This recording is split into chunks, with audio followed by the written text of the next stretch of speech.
Call the meeting for the select board for October 13th to order at 7. Bob, would you lead us in the Pledge of Allegiance, please? I will. Where's the flag? Right behind you.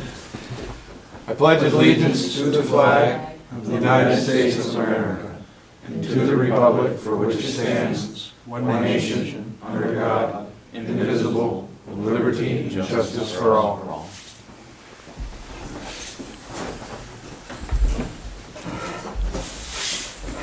Would make a motion to approve the agenda for October 13th, 2025. Second? Moved and seconded. Any discussion? All in favor? Aye. Aye. Minutes? Make a motion to approve the minutes for September 22nd, 2025. Second? Moved and seconded. Any discussion? Yes. You go first.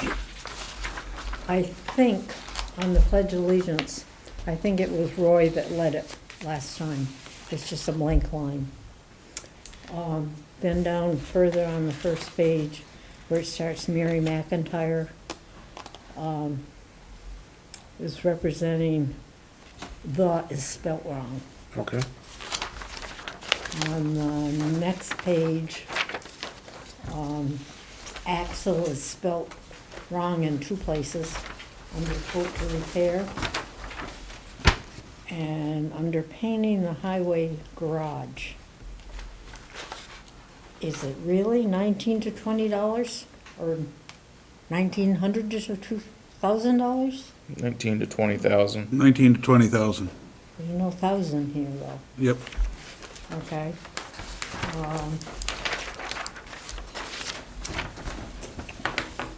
And on the page 3, way at the bottom where it starts, Mike Jones stated that me with Kim Rice instead of Matt.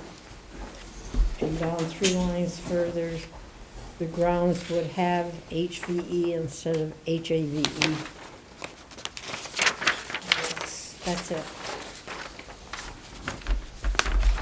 You got anything, Rob? No, Mary Lee got it all. Bob? I'm good. On the top of page 2, quotes for electrical salt shed. Stubbsman's is not the name of that firm. I can't remember. Stubbins or something like that? Stubbins. Stubbins. Where's that, Dick? Stebbins. Second Paragraph. line and the first, in the second paragraph, at the last words, and so that needs to be corrected for spelling. And then, quote to repair single axle dump truck, line 3, and, it would be worth, it says that the truck is oldest and in good shape, but it would be worth fixing, but they should get rid of the dump body. I don't believe that's what we said. I don't It recall. was the other truck, Yeah, get rid of the other dump truck or something. Tub body. tub body dump truck. The tub body dump truck, so that needs to be clarified. And I think that's the only things I found that Mary Lee didn't. There's one other thing in here, and I don't remember where it is. It says something about tires are supposed to be good for 20 years? It's on the fire trucks. 20 years? They have to be replaced within 20. Okay. It just seemed like an awful long time for tires.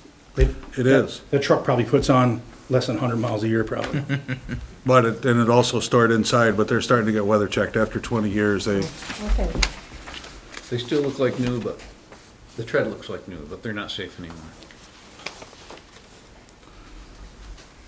okay, if there's no more discussion, all in favor of approving the minutes? Aye. Aye. Abstain, I was absent. Citizens' comments, items not on the agenda. Is there anything that's not on the agenda? I'm Janice Ranky. I'm actually item 725, and I don't know if this is the appropriate time, but there's a license missing. I actually have 2 licenses to be approved tonight. 65191, which is a first class license, and then 65193, which is a second class license, or retail license. We do have both of They're both in the those. They're packet. both, okay. I It was wanted just to an make error sure on the that that agenda. was- But we will have to, our motion will have to reflect it, both get approved. Okay, thank you. Anything else for citizens' comments? Then we're gonna move on to, Green Mountain Church of Christ, estimate for paving. You wanna kick this off, Mark, or Mike? What's your name, Mike? So this is what the board had asked for, breakout of what the town share would be back to the right-of-way. And the first quote that we received was a combination from Wilkes and Fabian's. After that was received, church personnel went out and solicited their own quote, and this one is what's in your packet. And there's representatives here tonight. Christine's here. She's the one that brought it in to me, so Christine Swarm. So their quote was substantially less than the one that we received from that combination between Fabian's and Wilk Paving. So if the board's agreement, if they're in agreement that we would go with the lesser bid, that's provided to you. But the only thing it's not on the agenda, or maybe hasn't been talked about in detail, it would be after this is done that the town, we'd have to have an agreement with the church that we're done, kind of thing, because it's in the state's right of way, and we can't really control what's going on in the state's right of way. We're doing this, or say the board will do this, because of what happened in the past. So I would just, if there's a motion made, I would ask that you guys consider that as part of the motion. So I'm clear as mud here, that the total for paving the entire area is now is 3,500 instead of 15,000? Okay, I'll shut up and let you talk. This is not right, yeah. You need to introduce yourself, please, for the record. Christine Swarm from the Green Mountain Church of Christ. So what we did was look at what Wilk and Fabian had estimated for what the town was going to pay, that percentage of the total project. So if you go back to the old quote, you'll see that there is the church and there's the town numbers. Your town numbers from those two companies, because Fabian will remove it and then discard, and then Wilk would do the base and the paving. And that would have come to $4,850.21. I went to GW Paving from Hudson, New York, to get a quote from them. And apples for apples, the same square footage, the same base, and they would do it this year as opposed to holding the price from the other companies for next year. And so that gave us a price to present to you of $3,500. So I gave you in essence $1,350.21 for the same project, for the same square footage and the same way. And So you, if we agree to this, I'm sorry, go ahead, you can go. if we agree to this amount, you're comfortable with this contractor, Yes, and you're prepared to sign off any liability in the future to the town? yes. It's gonna be done right instead of No, Go ahead, Mike. Just another technical detail on this is, if the town, if the select board were to make a motion to pay the Green Mountain Church of Christ for this, rather than pay them the money and then they lump it into the contractor, instead of us paying a contractor, they pay a contractor. And that way, it's all under their contract. They sign the contract with GW, and the town doesn't have any doings in that whatsoever. I would make a motion that the town pays Green Mountain Church of Christ $3,500 towards their repaving project, with the understanding that it absolves the town of any and all liability for that project in the future. I'll second that. Is there any more discussion on this from the board or from the church or the public at large? no, it sounds appropriate, and we agree, and it's gonna get done in a timely fashion, and I did go to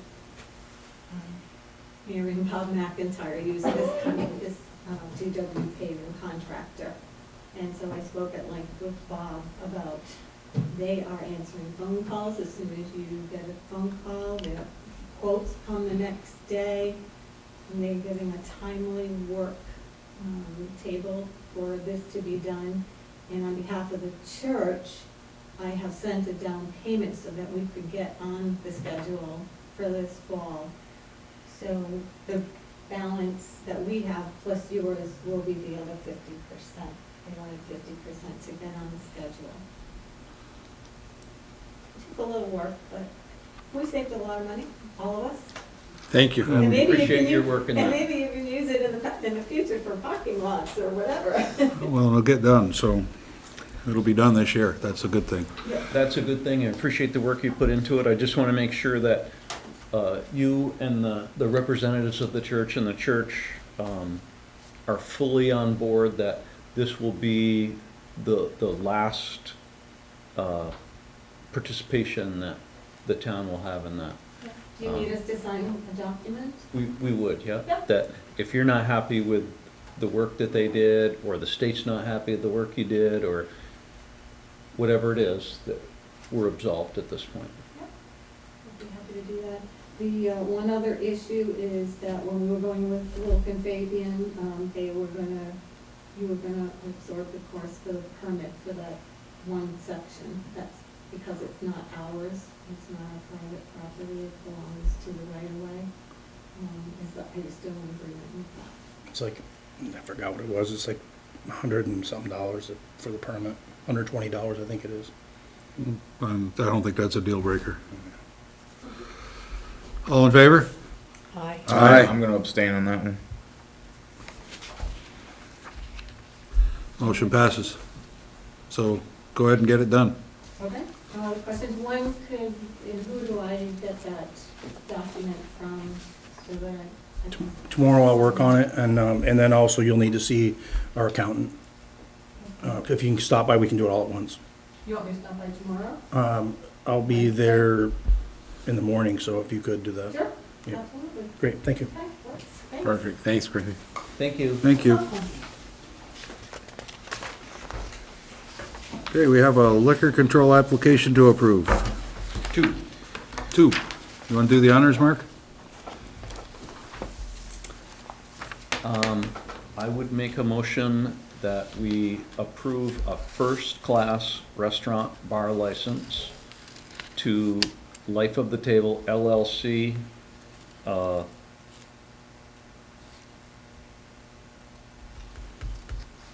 There's a permit number on it too. Permit number 65191. Second it. Any discussion? Just wondering, what is the physical address?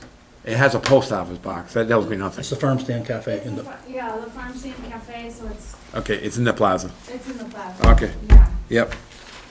They don't have that on here, so. it was in there. Yeah. It's in Farm the Stand Cafe is on here?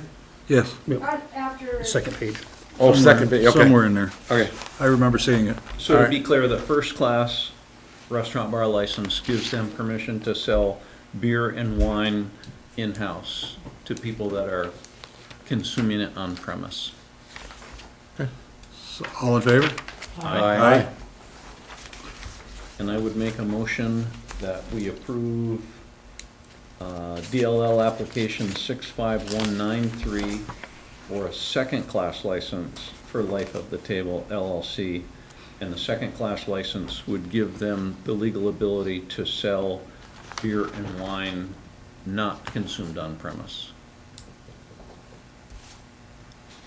So you want to explain that up just a little bit more? Sure. So I a can walk, second-class license Yep. is what the village store would have.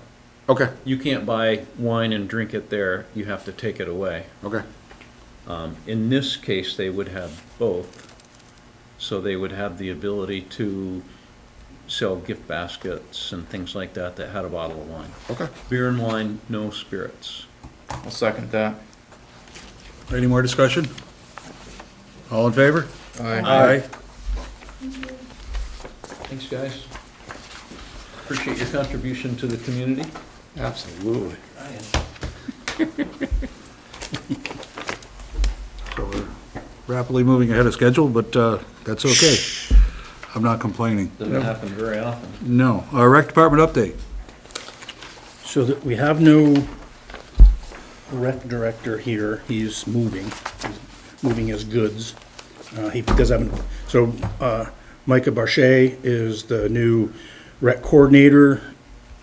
He started Monday of last week.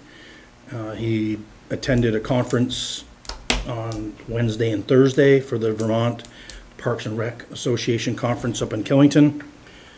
He's excited to be here, he's ready to jump in with both feet, but he's coming from Hartford, Connecticut, and he has a place in Rutland now, and all this stuff was in storage in Boston, so he's been moving stuff, and that's what's taking his time right now.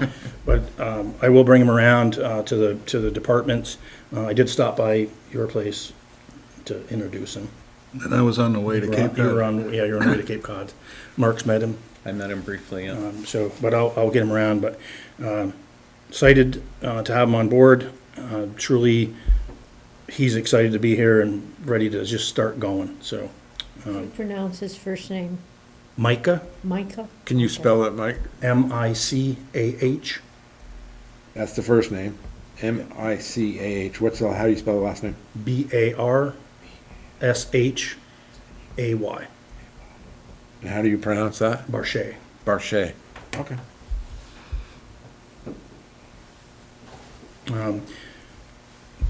Big things down here, the Friends of Rec they're preparing for their fundraiser that's coming up here this weekend.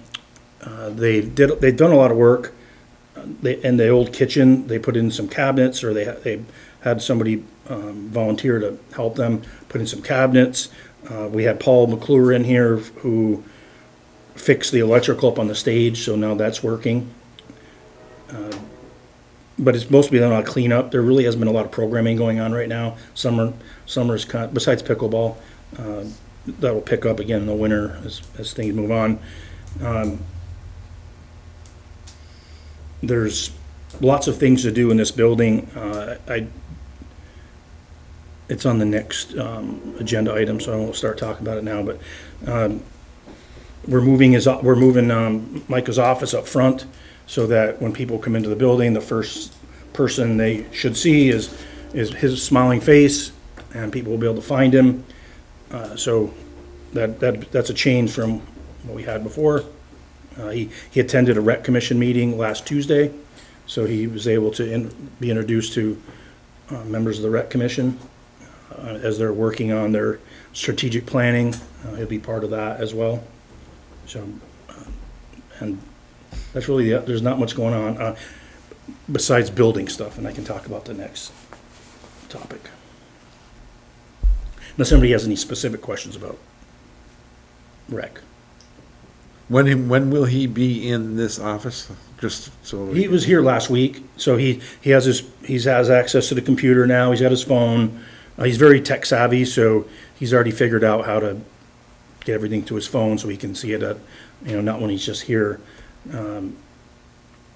So he was working out of that office right over here, and I moved a rug around, and so I've been texting with him all day. But we're gonna finish moving his office tomorrow, and then we got to get the phone and internet and the camera feeds moved up to the front office. But other than that, he's checking his email. He's got a phone. He's met a few people. I met Mary McIntyre from the Friends. Andy, he knows Andy because he was part of the interview process. Andy Vermillion. So just I told him he needs to take an appetite suppressant because we got to get his feet underneath him. You got to let's crawl before we're running. And so, and that's in a good way. I'm not saying he's I think he's leaning really far forward, like looking way down the road. And I'm like, we got to get you integrated into what's going on right now. So, but I'd rather hold someone back than kick him in the rear end to get him going. So. Sure. So, It's always good to walk before you run anyway. Yeah. yeah, no, he certainly can navigate his way around programs and people. He met people. He's easy to talk to. So Good. He's got a good support system with the rec commission and Friends of Rec, and Mike, I think he's gonna be successful. Sounds good. Yeah, it's good news. Okay, we'll move on then. More questions for Mike on this? Yeah, this is on the Yeah, let's, activities, the rec and activity center and there's two things. One, I want to update you on what's going on in the building. And then the second part is a draft copy of a revised rental agreement. You already agreed on one, but the catalyst behind this was a conversation I had with Mark Brown. Because we have some past practice that was happening of cost sharing rather than a rental agreement for rooms. And the reason that was done is some of these programs were just trying to get off the ground, and they really didn't know if they were gonna have 2 people or if they were gonna have 10 people. And they started paying $30 or $35 an hour, and then they get 2 people to show up. They're not making any money at all. I mean, they're basically taking money out of their pocket to pay for the rental. So when John Alexander was here, they started just kind of doing a little bit of a cost share to see if the programs took off, and then we could go from there. But during the conversation with Mark, one of the things that we talked about was if there's something that comes in here that's that benefits the community, a program or something that actually benefits the community, not like a personal birthday party, that we may do something to reduce the rate or even the cost sharing. I'm just really hesitant on the cost sharing because I want to be consistent with that too. So what I'm presenting you right now is there's 2 different rental rate categories in here. One's community benefit use, and it says like some of the programs like yoga, dance, educational or skill building workshops, cultural, recreational, arts programming, events hosted by nonprofits or civic organizations, or services or outreach aimed at underserved populations. So those are some examples of it. And then there's below that was the classroom at the fire station and stuff here. But the second part of that for the categories was private or commercial use on page 2. And there's some examples of what that could look like is birthday parties, family gatherings, baby showers, business meetings, trainings, commercial workshops, or any event with exclusive or invitation-only access. So this is a draft, but I also provided on page 1 of this, an explanation and the breakdown, which wasn't really clear in the other one, the first one you approved. So, and then there's some other stuff later on in there. It talks about residency determination on page 3. Application process also on page 3. And then on page 5 is the actual agreement. And what I did on this one, I took the figures out that were, the amount per hour, and put them up front, so people would see it right up front. And there's stuff in there about security deposits, insurance, hold harmless. I'm flipping over, I'm on the last page now. Cancellation, right of entry or termination, conformance with law, and the entire agreement. So what I'm presenting as a draft, wasn't looking for an answer tonight. It was give you a chance to digest it all, unless you're ready to make a decision on it. But I think this will help clarify resident, non-resident. Keep things consistent as well. Yeah. I'm a little concerned about cost sharing. There should be I'm making this up, somebody comes in with yoga, and I think they should maybe have a deal for 6 months, but if they haven't been able to get it together in 6 months, I don't know that we should have a room designated for them. I think there should be a period of time. I think you're saying you want to do away with cost sharing, right? I do. It's just, I don't want to be ambiguous. I want to give people a chance that want to come in here and offer a program and get it started. But when do you pull the trigger? I mean, it makes it really hard for somebody new like Micah too, to start navigating through this, of when do you stop cost sharing, when does it turn to a rental? You're gonna put so many clauses in here or stipulations that it's gonna become just really difficult to navigate. So, that's why. I like this. The only thing that I would throw out for consideration, because we're kind of starting at zero again right now, would be for those programs that are considered community beneficial, that for the remainder of this year and 2026, you get an extra hour for each hour that you pay for. So you say an hour, is it like a half hour in the beginning, half hour at the end for cleanup and? So if somebody's got a yoga program from 7 to 8, it's not locked at 60 minutes. You know, you don't have to kick people out. You could say, hey, you rent an hour, you get 2 hours. So maybe you could do the class for an hour and a half and you'd still have warm up, cool down, clean up. I think that's in there, Mark. Let me, Yes, that's what you did for me. When I had the first communion party there, is I had time to set up and time Yeah. to clean up. that's standard most places you go. But under, on page 5 of this agreement, under date and term of use, it says, starting times, and it says you may enter and occupy the facility blank number of minutes or hours before the starting time, and then blank minutes at the end. So if your agreement on, that's what I was looking at, was 30 minutes prior and 30 minutes after, that would just be part of the, we can write it in there, or in verbiage and not have blanks, or we can just leave it as a blank and we write 30 minutes in there. 'Cause that way if it ever changes, I don't have to change the whole form again. Right. I was thinking about that because, we had the little girls dance class, and when she started that, she wasn't sure if it was gonna be successful. And John and I sat down with her, and I think last year was $30 an hour we were at, whatever it was. We said, for the first 6 months, I think she had 3 sessions, age group sessions at the same night. We said, rent it for the hour, and you can keep it starts at 6 o'clock, rent it for an hour, you can keep it till 9, and see if the program gets going.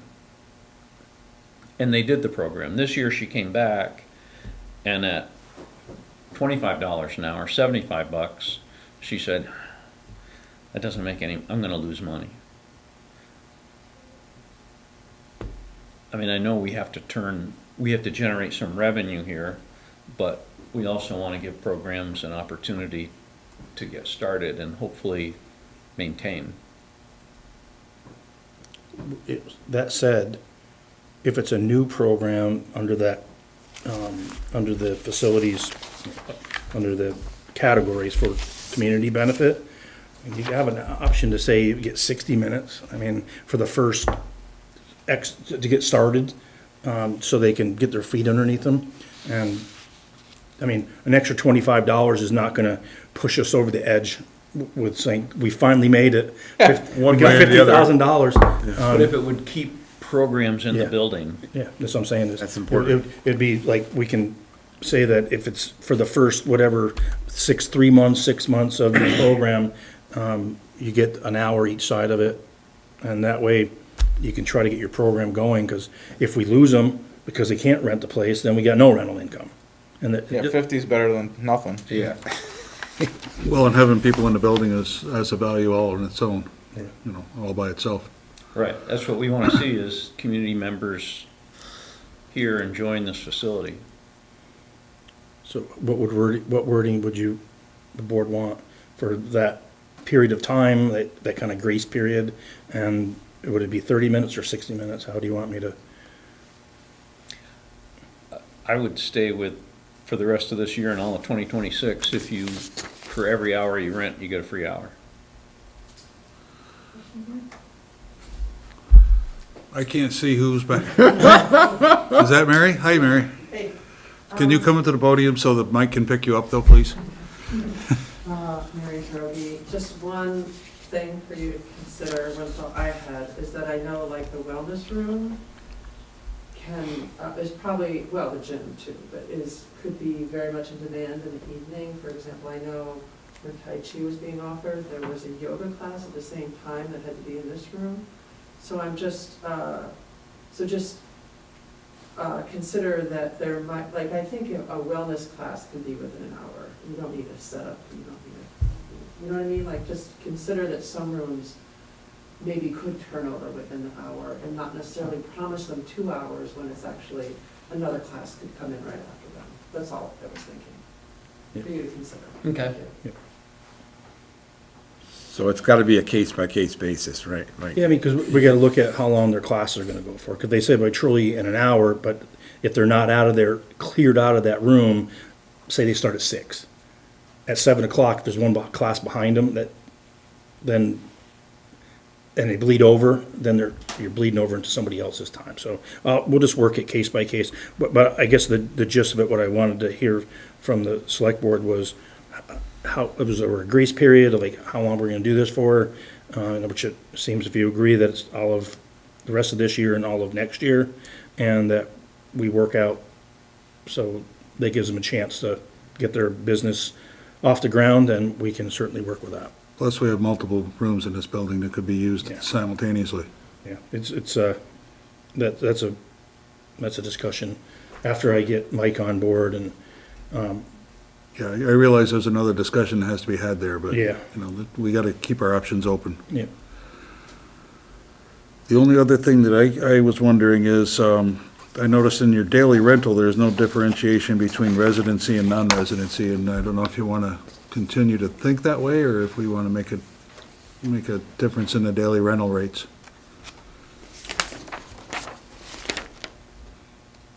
I thought there was. What page are you on? Page 1. Page So- 1, page 2, page 3, the Oh, daily yep, rental yep, rate you're right. doesn't differentiate between resident and non-resident, and it's something that we at least need to think about. Oh, I got it. Well, because it kind of does, I guess, because if you rented it for 8 hours at $25 per hour, we were trying to make it so that if they rent it all day, it's more money for the town, but if they rent it for 6 hours, they're gonna pay for 6 hours. But so I'm not sure exactly what you're saying, because I don't know if, because I didn't multiply it times the number of hours, I got it. You got it Yeah, now? I got it. You understand? Yeah. Okay, A little slow on the uptake, but I got it. that's the only other comment I had. I think Mark's comments were pretty well. Okay. So we need to temper this with some reality and use some discretion here, and I think that, this board member doesn't have a problem with you and the rec director using common sense and trying to get programs started. And if you have to make a little bit of, take it on a case-by-case basis, I, for one, have no problem trusting your discretion on that, Mike. Yeah, just trust that. I mean, I want to see people come in here and use the building because it benefits Yeah, the people, the community, and it benefits the town government because we're getting money in here to help pay bills. I certainly don't want to see a program fail over $25. Yeah, I agree with you. So I can bring this back to you at the next meeting with a clean draft, or I mean, not a draft, a clean copy. You want me to do that? Yeah, let's do that. Okay. Do you have enough information from us now to proceed? I believe I do, but I know your phone numbers if I don't. Okay. So that's the first part of that, unless there's any other questions on that. No, None. So then, the activity, recreation activity center here, it's been it's a long road, I guess, since we've started using this building, about trying to get a real good sense of what's happening for deferred maintenance. And I really don't want to talk to Paul McClure anymore, because every time I talk to him, it's just, the news gets worse and worse. As I put together some cost estimates, there's a form in the next, here, that was for executive session, but I'm trying to capture what those deferred maintenance costs are gonna look like, and the time frame that might go along with it. I went back this past week and I read the 2 assessments that we had, one the school had actually, by sergeants, and then we had one done by Alex Tolsoy. If you read those, it's kind of like going to WebMD when you got a cut in your finger, and it's like you're dying. Reading their assessments, you'd think that the building's ready to fall down and gonna cost us $1 million, which I know is not true. But there are some things that are true. And those are the ones I want to address up front as I put this together, is the heating system and getting that finally fixed. Paul McClure is the one working on it with the blower motors and these heat exchangers. He's got 3 more to do. He's got thermostats to replace. Then there's the normal maintenance of the boiler, but the less efficient the heating system is, the more it costs us in heating oil. So I'm trying to get to the place to be a little more efficient. The roof, it's, again, you read it and you think it needs to be replaced in the first 1 to 3 years, and then another one says it's good for 7 years. So I don't really know, I'm not a roofer, so I rely on the professionals to help us out. But the the air exchanger up on the roof, on the long portion of the building, it's actually settling around it. So there's some rot going on. So what I've reached out to Paul and Mickey and just said, I need an assessment of, like, is this something we need to do some damage control on right now? If, make sure it doesn't leak. But there has been leak up in the past, because they did climb, when John Alexander was here, they did go up into the attic area. It's very tight up in there, and there's been water damage in there. So whether it was fixed or not, I don't know. I did talk to Mark Cassidy and Chris Cole about something else on Friday. I didn't ask them about that. Nobody wants to admit to that anyway, if it was. So there might be some issues going on around that I need to have resolved before the long days of winter set in. The other thing, I met with Fabian's on Friday, because there's water leaking into the gym, and you can clearly see where it's leaked over the years. It's really kind of prominent, or prevalent, I guess, with when snow gets backed up against the building off the 2 roofs, because they come together right there. So I spoke with Jeff and said, we're gonna have to do a lot to keep that cleared out this year. Every time we plow, we can't plow it into that corner. And then we're gonna have to get down here with a loader and get it cleared out. So that's surface water that's coming into the... We don't know. And I met with Brad Kendall from Fabian's, and the only way we're truly gonna find out, because we looked inside and outside, is to excavate around that. There's a drain there. There's a catch basin, which could be damaged by digging that, because it's right tight to the corner. They're gonna have to, they can't dig around it. There's not enough room to put a bucket on each. So they're gonna have to get it out of there, but it could damage it while they're doing it. But we measured, and they're gonna have to go down probably about 4.5 feet to get to the structure, or the base of the structure, the footings, and find out what's going on. He believes that it's groundwater, and when it gets backed up in that corner,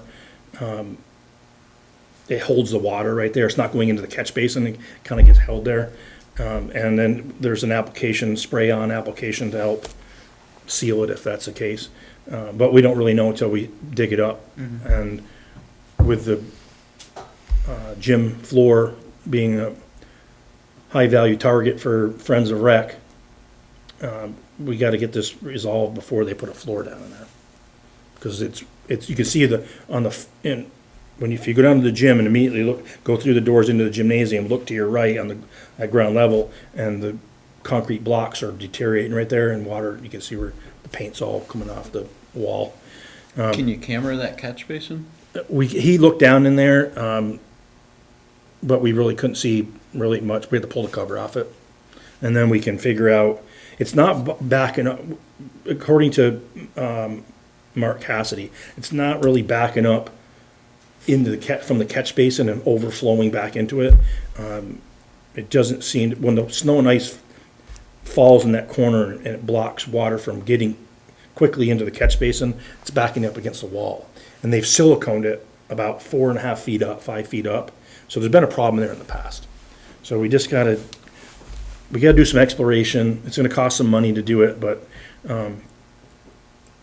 we don't have a whole lot of choice. So I asked them for an estimate of what it would take to do the excavation and the spray stuff, if that's what it comes to. We don't really know what it's gonna come to until we explore it, and investigate the whole thing, so. But that's something that Mary McIntyre has mentioned at past meetings, but no matter whether there's a new floor down there or not, It's gotta get fixed. yeah, it's water leaking into the building through the foundation is just not good. So, I'll know more once I hear from Brad, and it'll probably be over $2,000, so we'll have to put it out to bid. But I just wanted to get his initial thoughts on it. It's also quite possible it was improper snow and ice removal over the years too.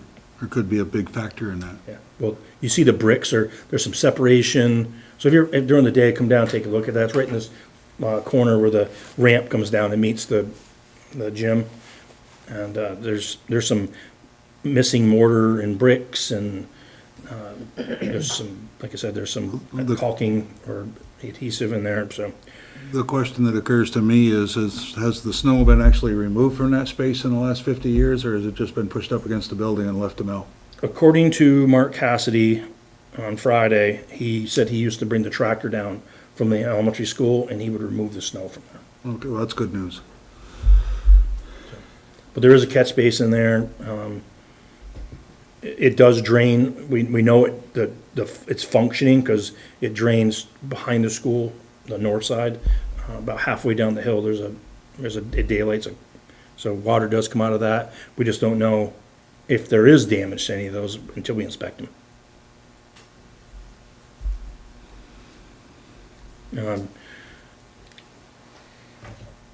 The electrical, talking with Paul McClure, the electrical, he said, probably didn't make code when it was put in. Sorry, Paul, if you're on there, but he said if we do work, if he has to pull, anybody has to pull a permit to work on the building through the Vermont Division of Fire Safety, then all these things that are problems are going to come to light. So it's like digging into an old house, opening Pandora's box, whatever you want to say, but maybe that's why stuff didn't get done in the past, because they knew that if they opened this up to the Division of Fire Safety, that they were going to find things that they're going to have to fix at that point. So here we are. Stop hiding. I mean, There's no more hiding. I did talk to GJ Garrow over at Division, and they will come in and do an inspection. As long as you're not doing any work, they won't force you to make these changes, or code changes, or compliance with the codes. But as soon as you pull a permit to work on something, it opens up the space, so. It's gonna happen eventually. Stuff we'll have to do eventually. So, those are the big ticket items. We did, I had, Royals come in, they rekeyed all the metal keys have been changed, to new locks. The key cards, we received those, gave them to Walter Ripley at the high school. He's actively, coding those cards so that we can issue out the key cards, because they're restricted or not restricted. Basically, the unrestricted cards, you can come in here at any hour, it'll deactivate the alarm. And then there's the restricted cards that says if you come in here before 6 o'clock in the morning, or you come in here after 10 o'clock in the evening, it's gonna set the alarm off. But we don't want people just wandering in here any time of the day or night that they want, because they can't sleep and they want to bring their friends in and play basketball, whatever. That's just, I only say that because that's what I happened to find one night here. So, that was a while ago. But, yeah, so we've done a lot of so we fixed the key control system. So that's, people are gonna have to sign for their keys. They're gonna have to sign a an agreement that they know that if they lose the keys, they're gonna be a charge, that, if they fail to do something like turn a key in, or maintain their key, that they could lose their privileges. So we're trying to make it fair, but hold people accountable. So that we started that, but we don't have the key cards yet to issue, so everybody's been getting the metal keys. And, So will those cards replace the metal key? they will, Mark. For the most part, there are gonna be people that get metal keys, like the police department, the fire department. But for everybody else, I have a key card, so if they come through that door and something happens in this building, I can go to the high school and say, whose card opened that door? Now, if the window's broken and somebody climbed through it, that card's not gonna help that, but if they come in here and we could tell at least someone who was the last person that legally or legitimately came inside the building. So individual traceability is going to exist? It will be, and then plus the cameras. Good. So I knew it was to be a little painful in the beginning. Maybe I wanted that a little bit, so I find out who has a key. Because I didn't know everybody. There wasn't a good record.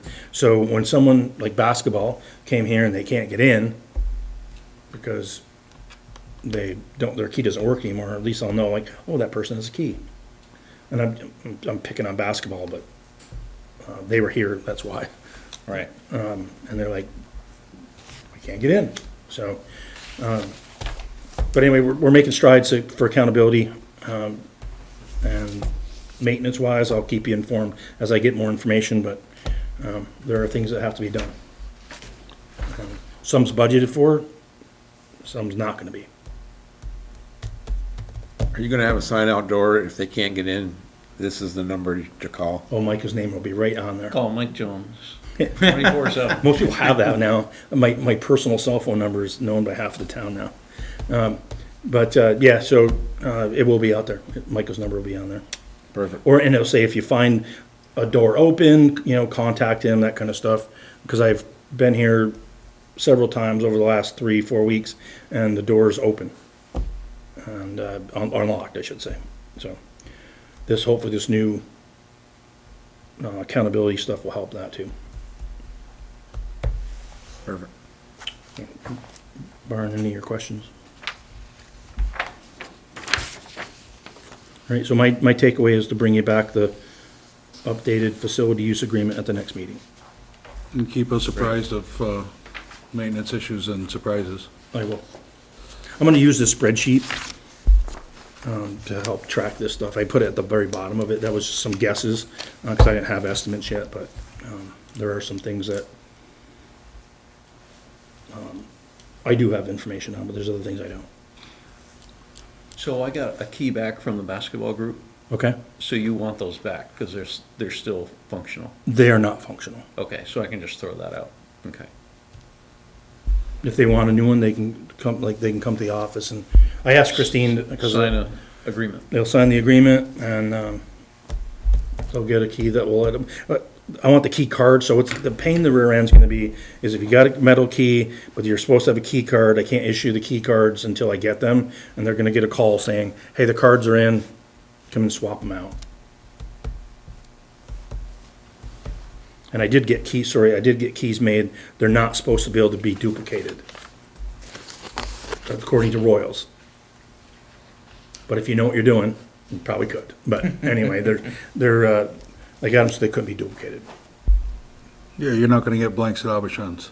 No, and you have to be on the list at Royals to be able to get them made. There's only 3 of us on that list, myself, Christine, and Micah. So if somebody goes in there and tries to make one, they look at the list, they're gonna go, not on the list. Yeah. Nice try, ISIS. So, I don't think we're on their list. Okay, let's move on then. The facilitated discussion at the Rec and Activity Center for the Northwest Subregion. I'm pretty sure I understand this, but you want to explain this, Mike? So this is a subcommittee, this is coming through the Rutland Emergency Management Committee, primarily. But what they found was, we have this committee, And it's not attended very well by the smaller towns. And they have needs. There's no doubt that they have issues or concerns, but they don't send anybody to their meetings. It's been, you know, Pete and I go to them.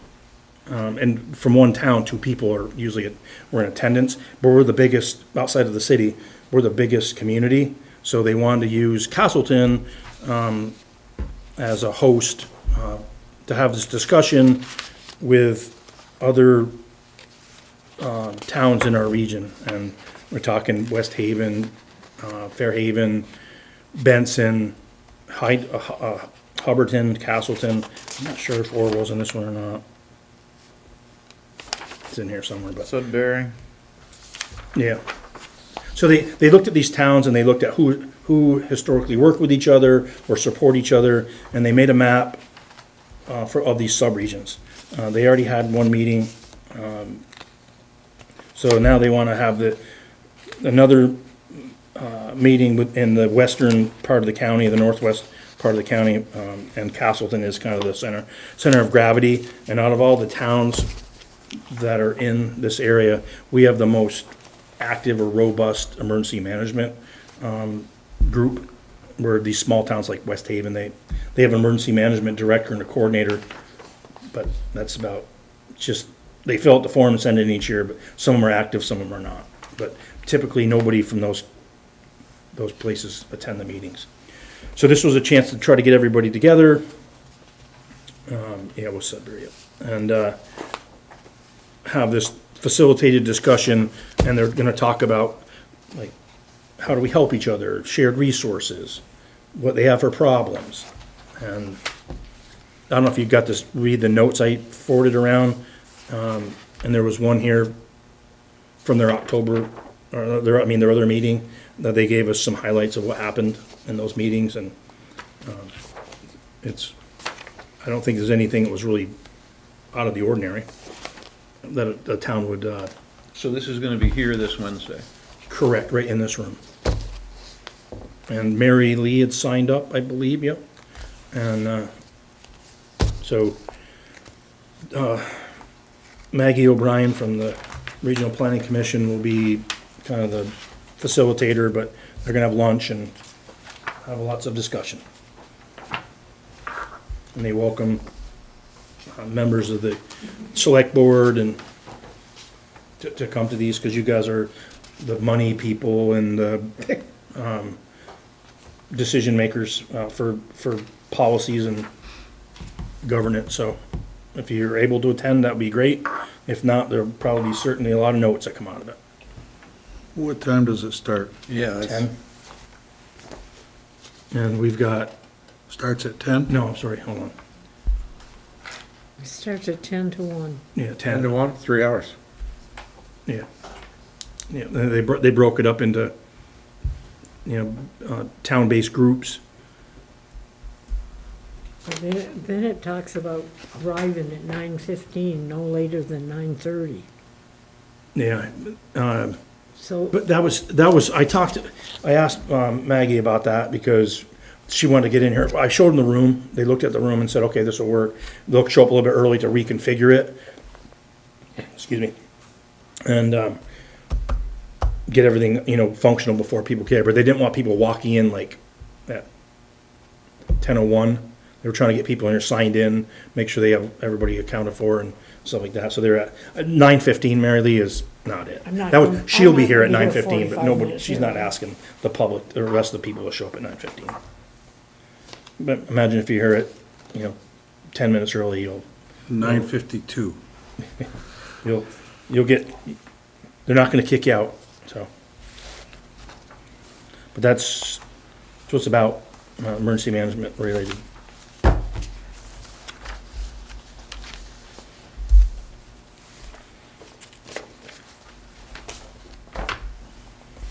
I honestly don't know what to expect out of it, because I didn't go to the one on the other towns, so. You're gonna be there to this one. You're gonna be here. I just hope it's worthwhile and there's good participation, because if everybody sits there and doesn't say anything, you don't really come away with much, Yeah, yeah. besides grapes. So let's talk about the October 16th meeting. This is the future land use map, or the FLUM. Again, I got this email from Devin, like, what was it? October 10th, Friday. So I haven't had a whole chance to dive into this one, but this is what the tier, or the regional, future use map that you worked on. We had all those meetings at the fire station, so this is seems like a rollout, like, Where's this site visit gonna be? it said in there, it's like, there was like 3 or 4 There's places. another side to it. Yep. Park Street in Castleton. Yeah. I asked him, what's at Park Street? I haven't heard back from him. Like, what's on Park Street? Where That- is Park Street? Down by the, Hydeville, Hydeville Green. by the Hydeville Green there. Okay. Like, there's no structure down there. I don't know really what they're looking at. We don't actually own any property there. It turns out we don't own the green. Correct. We lease the ball field. Yeah. But we don't own that either. And that What was was, the first thing you said?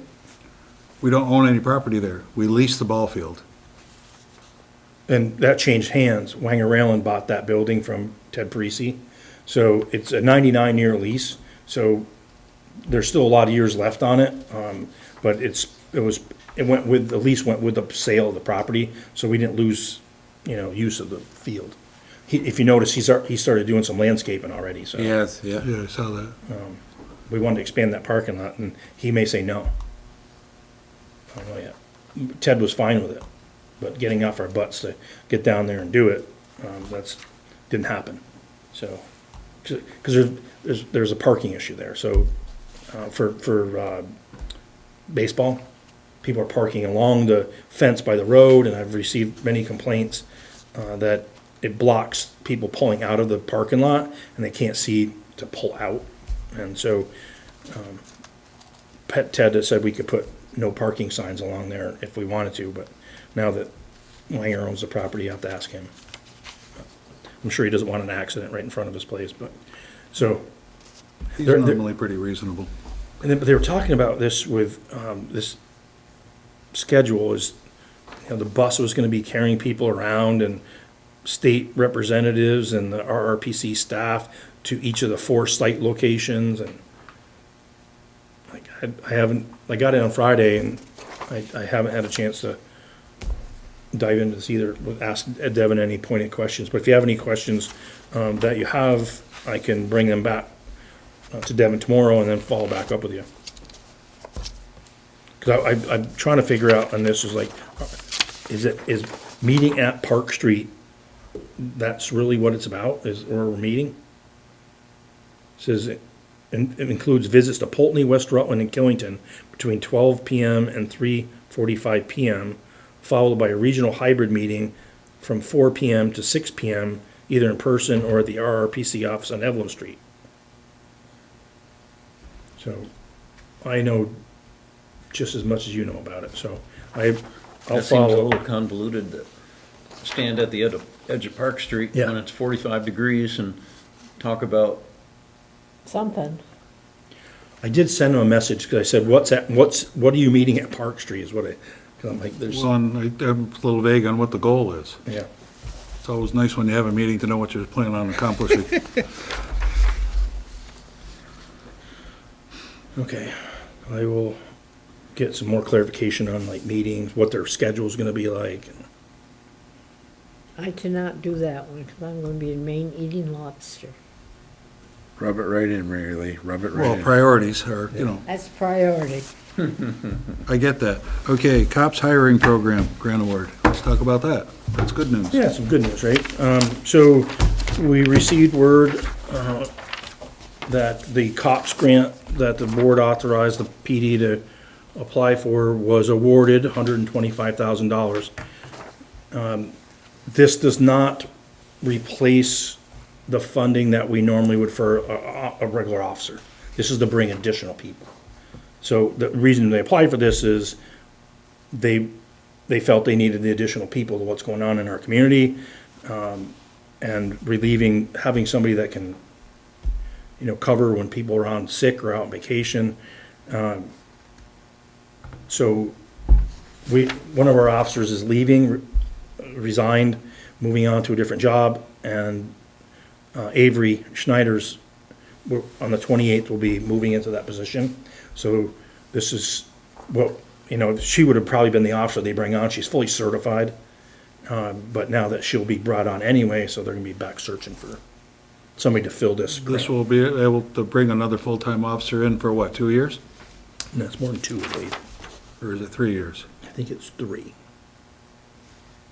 I don't remember off the top of my head.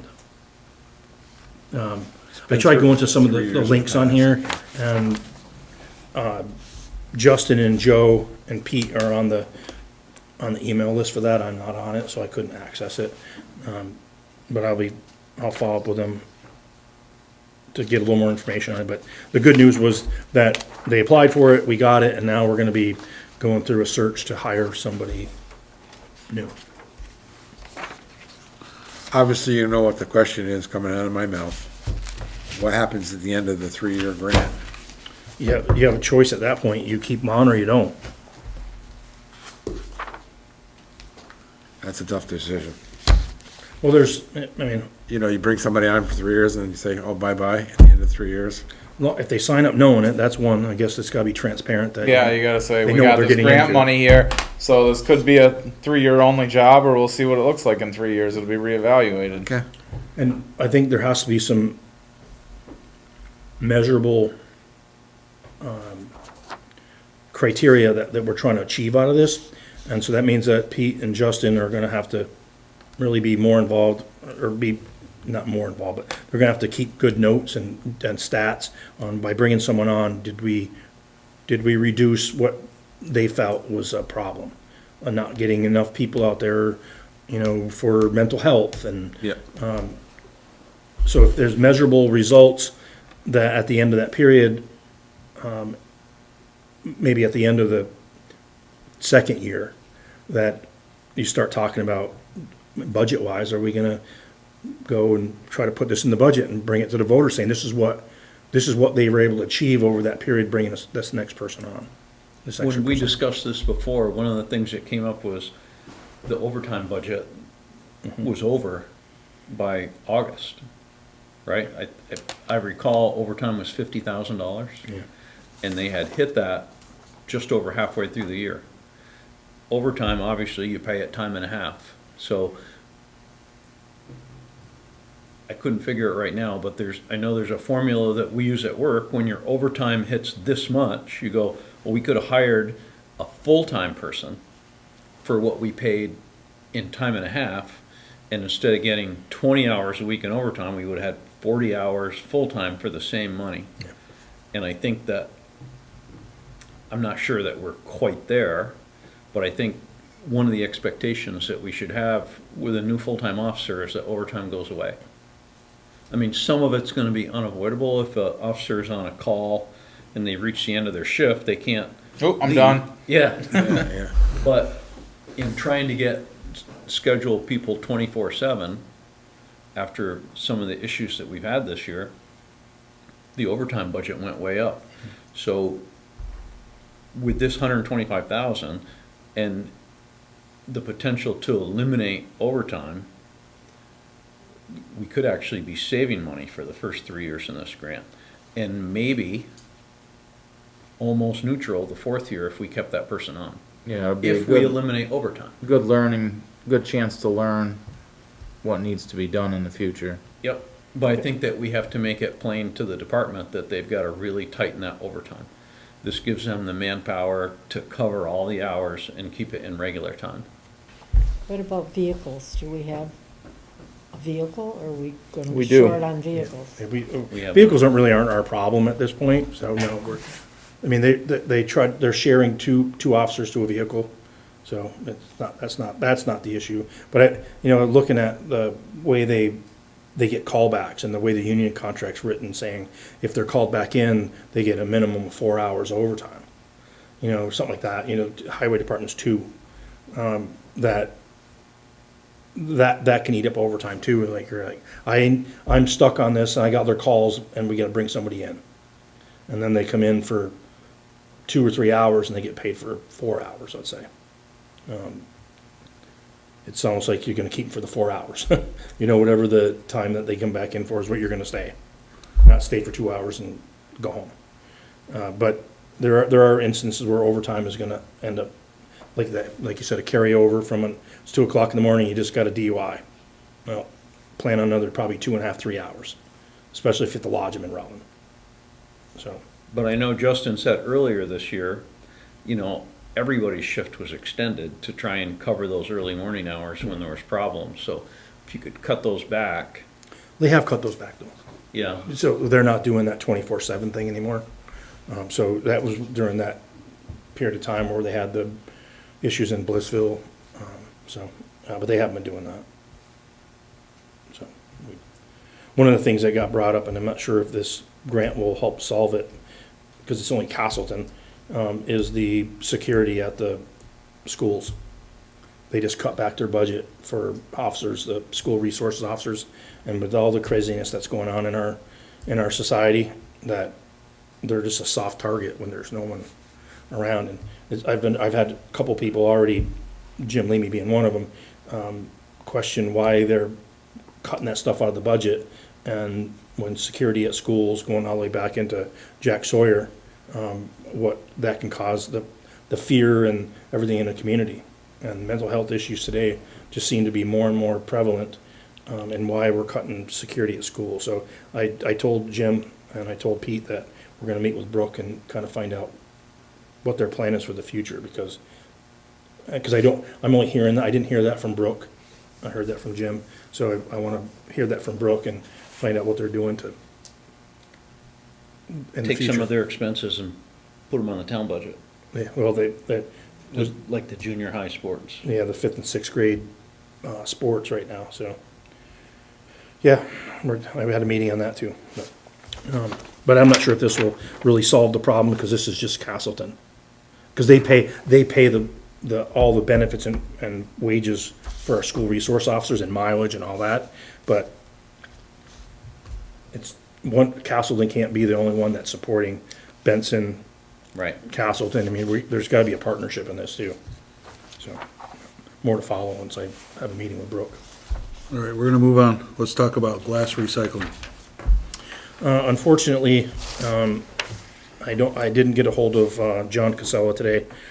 He did stop by and I asked him specifically, I asked Rutland County Solid Waste District, specifically at a meeting about glass recycling, where it's going, and these contamination charges that we're getting. And I did find out that it does leave by rail car. They're not throwing it in the Coventry landfill. And then the second part was these charges that we're getting, the contamination charges. So I asked Brianna over at, she sent me a poster, and I'm like, I wanted specifically, what did we get charged for? Like, it was too much metal in it, there was too much whatever, so that I can go back to our folks at the transfer station and say, we gotta tighten up the shot group on this one, because we're getting charges because there's other things in there, like someone threw bags of garbage in it, and we didn't pick them out, or plastic or whatever, the lids from the cans, from the jars, I mean. So John Casella, he met with me, I expressed what I was trying to get to, and he stopped in on Friday, and I was here at the rec center, so I didn't get a chance to talk to him, but at least he did follow up with me and let me know what's going on, so we can try to mitigate these charges. And that was it. But there's no money. I mean, you'll see in the budget worksheet, I made some change, like, I think you got, is that something I gave you, Bob, or is that? Yeah, no, this is in our packets. Okay, so, you look at revenue of the transfer station, you look at revenue, and look at recyclables. It's on page 2 probably.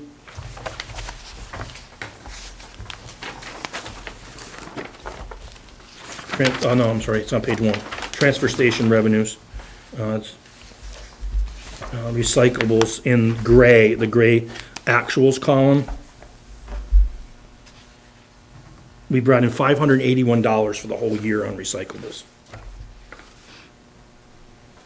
So how much we handle that stuff and transport it, that we basically said we estimated that we'd get $5,000.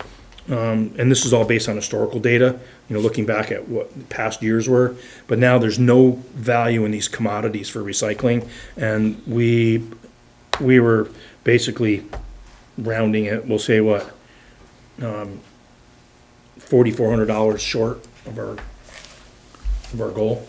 So then, just to explain this further, if you look at what we budgeted, or what we anticipated, not budgeted, in the first column for the transfer station, it was $316,888. That's a guess. We look at history and we come up with our best guess on where we're gonna land. We went above that, and we actually brought in $324,778. So if you would humor me, and we go to the transfer station budget itself, which is on,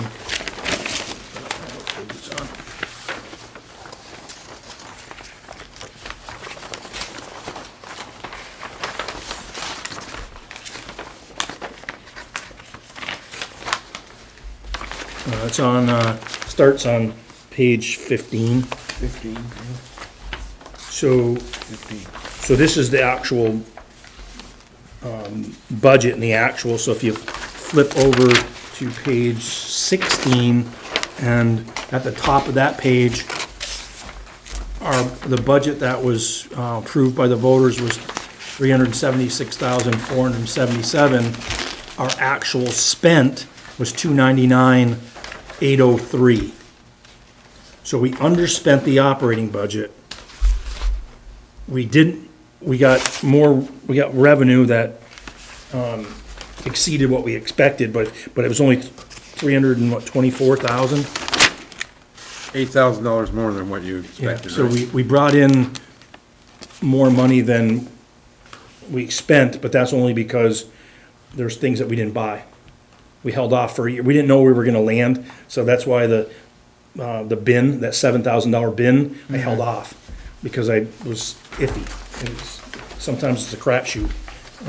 So I sat down with Heath, and we went through some of this, and Joe, Carmel, our accountant, and we're dancing on this line of, something goes bad, we're gonna be in trouble with our revenues.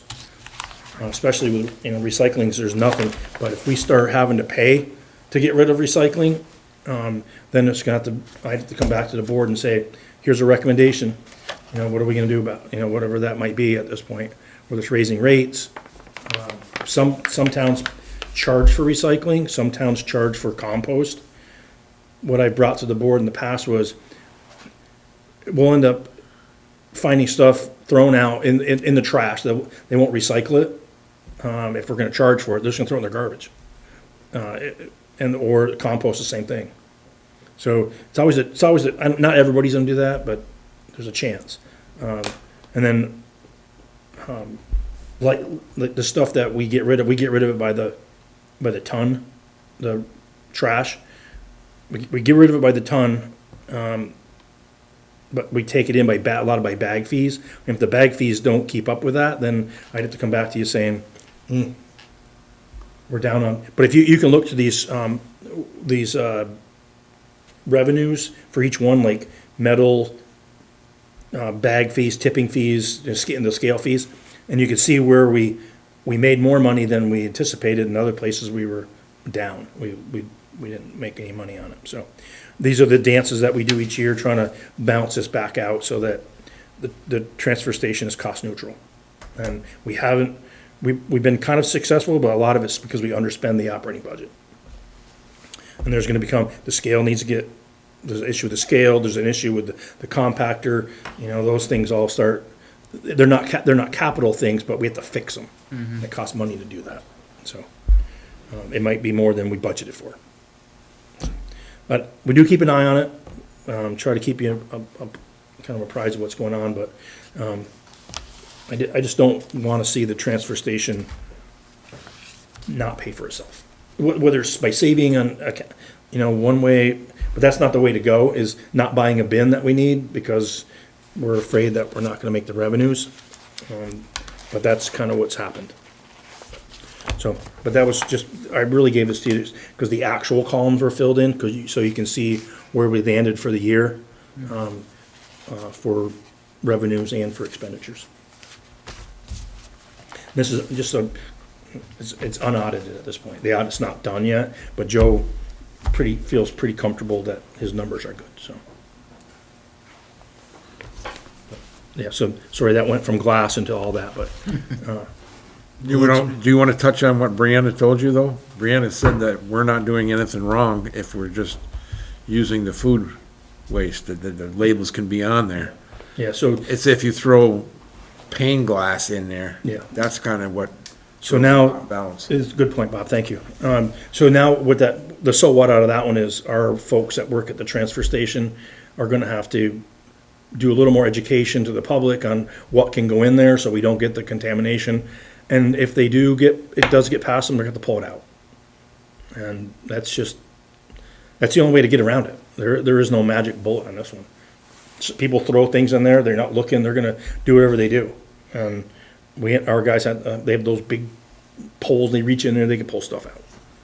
But, yeah, but it's hard to take pane glass and pull that out of there, Yeah, so, but have that conversation with John Casella. yeah, That'll go a long ways. yeah, he was very receptive, and I missed him, that's all. Yep, that's okay.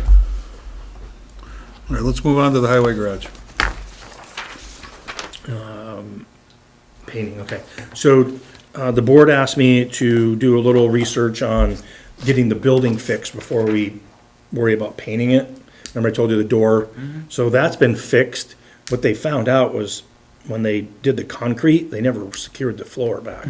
So, Evan pulled the wall off. He fabricated some stuff, everything's now solid, but the insulation in there is not adequate. That's why it's cold in that room. So they're gonna pull the rest of that wall off there. It's not drywall, it's like 1/4-inch plywood. They're gonna put more insulation in there, they'll put the wall back up. But my visions of, oh my God, this is gonna cost us a bunch of money, that's gone. So that's positive. And thank God to Evan, he's the one that really investigated that and found it. So that said, the money that's been put aside for the last 3 years for painting the building is adequate to cover those quotes that we got, plus more. It's not, what we have is more than what it's gonna cost. But we had 2 bids, and we're talking $19,000 to fix metal. It's not just painting, they're fixing some stuff and painting it. So that building was built in 1972, I think so. is what plans say. Started in 1970, actually, the plans. So it's served a long time, and if we take care of it, it should serve us for another 72 or another 50 years or whatever. But I'll come back to you with that, because I have to pull the old quote, because they were several months apart, and I got to call the contractor and say, is your quote still good? If not, I would need another one. But What do they do to prep that? they have to pressure wash it, and they have to use a special So it's solution. somebody that's got experience in doing that. Oh, yeah, that's why it's so costly. Okay. Yeah, I just wouldn't wanna see us do that and 4 years from now, it's all faded. I agree. No, it's, that's why a lot of people wouldn't touch it. I talked to Gilbert, and I talked to Aaron King, and it's not something they would want to touch, because it has, the prep work for it takes quite a bit. But you have a firm that's what they do. They paint steel buildings. Oh, yeah, that was part of the requirement in their statement of their So qualifications. the long-term, Talk to Bud Carpenter about changing the metal? I did. I thought I sent that to you. Last week we talked about it and you weren't here. Oh. No. yeah, that was like 50 to 50 to 60K. 60K. Yeah, Was that with insulation or just metal? no, it's just the metal. That was reskinning it. And that was his guess. That wasn't, he didn't give me an actual quote. He sent me a text message saying, you know, I've researched this, and it's $40,000 to $50,000. And so, don't know what the real, you know, if you had to put real numbers to paper, are we in the 40 end or are we in the 50 end? So what we need to do is we need to, when we're getting this painted, we need to talk to that person and find out what the life cycle of that paint is and when we should plan on repainting it again to protect that building so that the skin of that building stays Yeah. in good shape. And then we need to budget, you know, if it's every 10 years and it's gonna be 30,000 in 10 years, then we need to budget $3K a year so that when it's time to paint that building again, we can just pull the trigger. I'm really super thankful, grateful to the select board, for agreeing to establish these reserves on our buildings. We didn't have them over the last 5-6 years. Building reserves have been established and money being put into them so that we are gonna be in a better, shape, we're postured to fix the stuff when it comes due, rather than saying, oh my God, we gotta replace the boiler, and where are we gonna get that money from? In most cases, if, with all this infrastructure, these buildings in particular, if we take care of them, it's gonna cost a heck of a lot less than having to build a new one. You know, I think we've seen that with vehicles, that you take care of them and you squeeze those extra years out of them, versus letting salt ruin them. It's a lot more costly. So, I think we're better off now than we were, 7 years ago, I'd say. Okay, so we're gonna move on to the cell phone tower on Pine Street. I have 2 reams of paper that I need to give to either you or Christine that I have the received in same- the mail. I have the same reams. They Okay. sent it to multiple people, so. All right, so, I'll touch base with you on that and find out what you need to retain and what you don't, that I Yeah, have. Is there much we wanna talk about there, other than the fact that there's gonna be a cell phone tower up off Pine Street? yeah, so through the Public Utilities Commission, they've moved way forward on this thing. It's not something the town has the planning commission can't. It's like the 2.2 megawatt solar arrays. You can express your displeasure, you don't like it, but it just goes through. Well, when I went through the stuff that was sent to me, I was under the impression the certificate for public goods already been issued. Yeah, this is well beyond that phase. So it's gonna go on Terrence property, the quarry that's up behind Pine Street. You probably won't, you might be able to see it from the highway is what they're saying, but like from, or from a distance, like you're on the other side of the lake.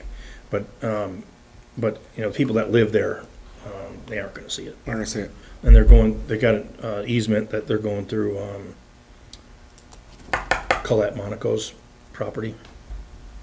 So they worked out a deal with her, but it should, the way that look at this is that there are people around the lake that don't have signal right now. This might be something that, now The that lake is pretty dead signal wise. it's horrible. I mean, and that's, Corners. Yeah. yeah, I'd always worry about, people coming up here, we got people visiting, and if there's ever an emergency, there's no house phone in those. And if somebody's having a cardiac issue or Yeah. some real medical emergency, that, what do? You drive up down the road, wait until a bar comes on there, run to a neighbor, I mean, there's just, it's 2025, it can't, Gotta happen. yeah. But this is on that side. Doc Higgins wanted to put one on his property on North Road, that never really materialized. But that's all, I mean, this stuff's this thick, the paper, I'm like, cell phone towers going in. That's what I gleaned out of it.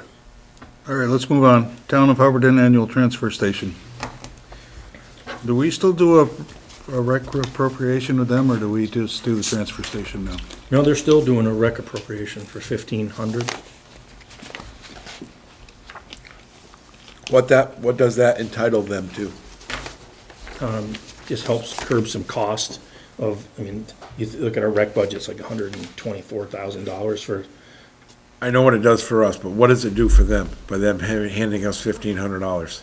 Do they get a discount on? they're still nothing? non-residents for the Okay. beach, Okay, and other programs, but it helps, I mean, we're absorbing all the other costs. yeah. For them to be able to do all that stuff. So it's just, I think in the past it may have been, and I don't know this for a fact, may have been because they got the same rate at the beach as residents did. So maybe that was it. But you look at what the costs of things are now, and, I mean, they could go to their own beach. Oh, they don't have one. So, I mean, just be able to come to use the facilities that the town maintains and provides as a service, that's $1,500 is pretty cheap data, I think. Oh, yeah, My for opinion. sure. And I'm not saying that because I want to be, like I'm being sarcastic, Hubbard. I'm just saying that there's a cost associated with doing business. Right. I mean, they use our transfer station too. What are their options? Yeah, You know, so we're being a good neighbor there too, Yeah, yeah. I mean, we're really helping them out too, you know, and And it's probably costing us to allow them to use it too. I'm very confident of yeah, that. yeah. I'm not, like you said, unless you're weighing every ounce of, or every pound of trash that comes through there, you don't really know. I know. But I did provide the board with the revenue. So your projection is their share would be $39,794 this Correct. coming year? And again, yes, That's that's still at the 20%, which we all agreed last year was a reasonably good estimate. Do we still think that? I mean, we know that, their population is 16.5% of ours, or, so. Yeah. You gotta drive a stake in the ground somewhere, and 20% is a reasonably good place. They have no problem historically with that. They stay. Yeah. So I don't see any reason to change that, so in my opinion, and if it's the opinion of this board, go ahead and proceed with that assessment. Right, and then the other part was what they get back in the form of revenues.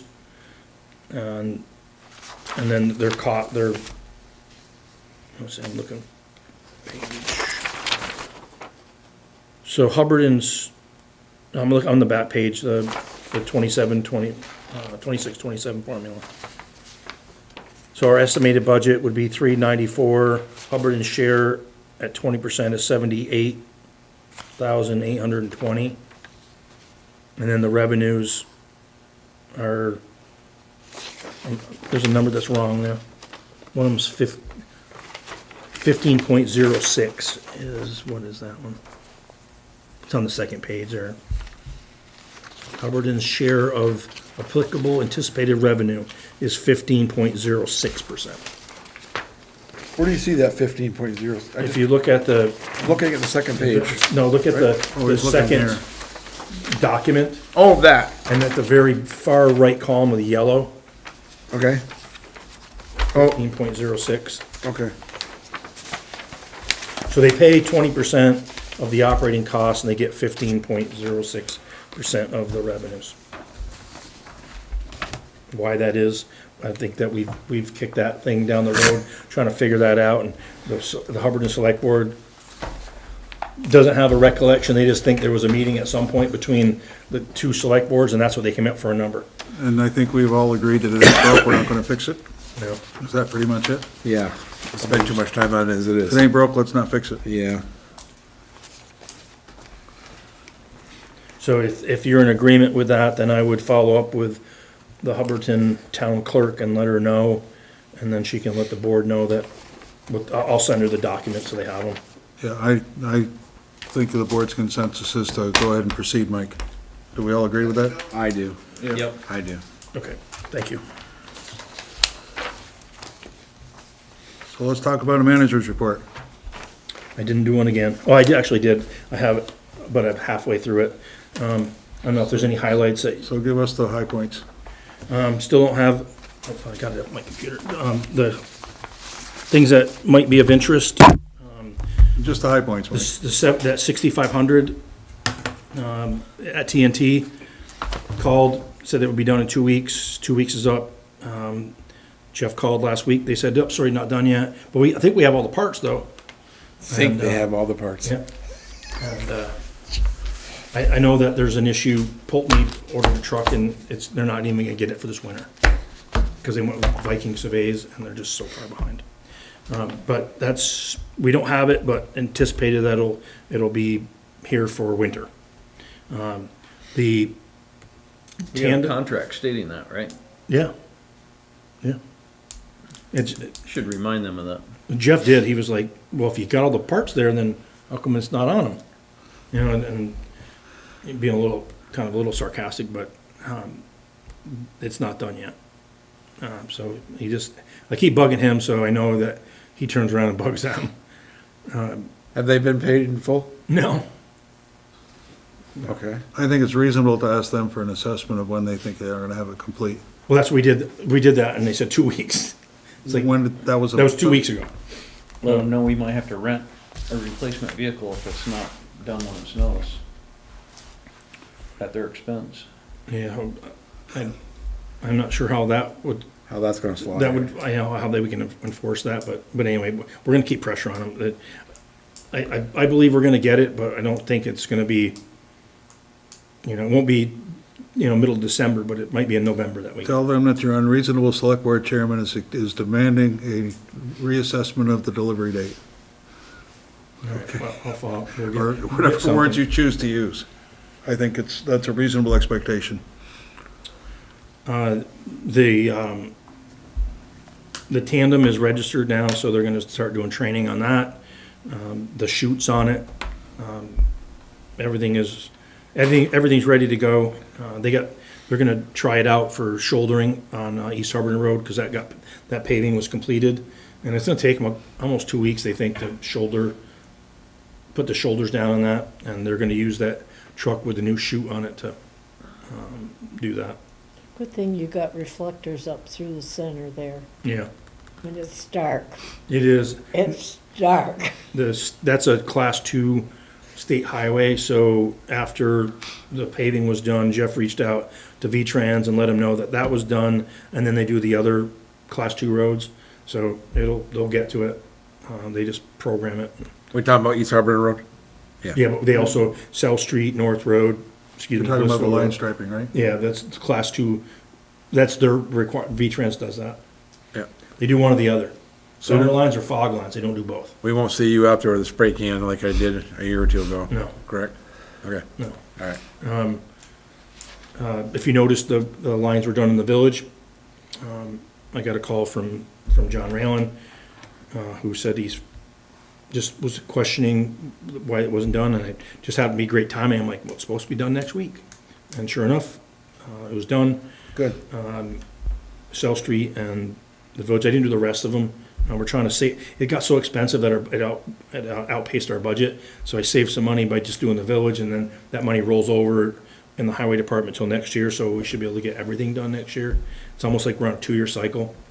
I did find out that the paint machine is done, it's fixed, that one that we bought. Everyone went to Sherwin-Williams, got the parts for that. He tested it, everything is working, and we're gonna do lines and stuff with it on our own. So that'll save quite a bit of money. We're not gonna do like center lines and stuff like that, walking up and down. But all the crosswalks we can do, we bought the stencils over the stop bars, so there's a lot of that we can do, and it gets programmed for, 1 and 2 in the morning when there's little traffic out there, and we could do that ourselves and save some money. But we gotta keep it going, we gotta keep it running too. So I told Evan that he's gonna be the gatekeeper, because if someone doesn't clean that, uses it, like they use it for the fields, and they don't clean it, then they won't use it again. Yep. I'd keep that for highway. When they Yeah. do the fields, they can go buy 6 cans of spray paint. Yeah, we talked about that too, and we're like, maybe we just say use the spray cans down there. Yeah. And they don't get that way it stays maintained. Let's keep an employee of the town using it. Yeah. Yeah, I think it was what, $40 for paint? Oh, yeah, for the cans, yeah. To do the, We'll save far more on doing our own striping and stuff than the Yeah. $40 on doing that. $40 Having for somebody soccer, goof it $40 up. for Little League, and Yeah, I would agree with It was that. like $13,000 for that line striping if we paid for it. Yeah. So by having that machine, if we spent $4,000, Yeah. maintaining it and buying paint and stuff like that, it's still a lot cheaper. there's no chance a volunteer coach is gonna know how to service that. Yeah, yeah, just asking for, setting somebody up for failure on that one. I think you're better off letting Evan drive that bus. Yeah, he's the one that's put his effort into it, so he's gonna be, I'm pretty sure he knows what to do with it now. oh yeah. And he figured it out. The grant on Moscow's completed. That was under a grants and aid grant. We were up there with V-Trans last week. They looked at it, said basically, I think you guys did a good job. They only did a 100-meter segment, and that 100 meters, the amount of work that was done in that 100 meters, with our labor and equipment and the materials that we bought, ate the grant up. So that so if you're in that area, just happen to be up on Moscow, you'll see that when you go past where the turn to the preserve area is, that you'll see all the work. You can't miss the work they did. I mean, they truly did a lot of work between culverts, ditching, stone, turnouts, trees that were taken down. So it was. How far up did they go, Mike? From the preserve, how far up? It was 100 meters, but it was if you go past the Glen Lake Block. Glen Lake. Yeah, I know where that is. It's past that. It's not like 100 meters past that. It's a little ways past that. Oh, okay. But it's really steep bank comes down, meets the road. There was no ditches there, and there was ledge. So they pounded out some of the ledge. They got ditches established, new culverts put in, turnouts, graded it. So it's good. They did a really good job How'd with the it. hammer work for them? Did it do what they needed it to do? Absolutely. Perfect. They love it. And they were gonna let Pulteney borrow it, and I said, oh, no, you're not. And he said, well, they let us borrow some stuff, he said, we'll send an operator with it, because Mike Smith is, he came to me and said, if you don't have pressure on this constantly, it's gonna blow itself apart. Yeah. And so he goes, you can't just let anybody use it. And so we agreed that if it goes, that the operator will go with it, because they let us use, they share equipment all the time, whether it be a wood chipper or a paint machine, whatever it is. But if we do that, they're not just gonna take it on their own. Pass those over to Rob. But we're thankful to the board because it did work.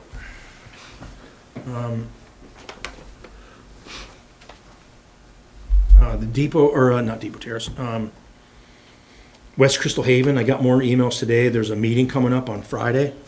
You and Dick were on, you two were on that. I sent it to everyone else so you knew what was going on. But they're meeting with the Brad Turner and the residents up there on that stormwater. They did grade, the town crew went up there, they graded and brought in material, graded, crowned the road, get the grader berms off it.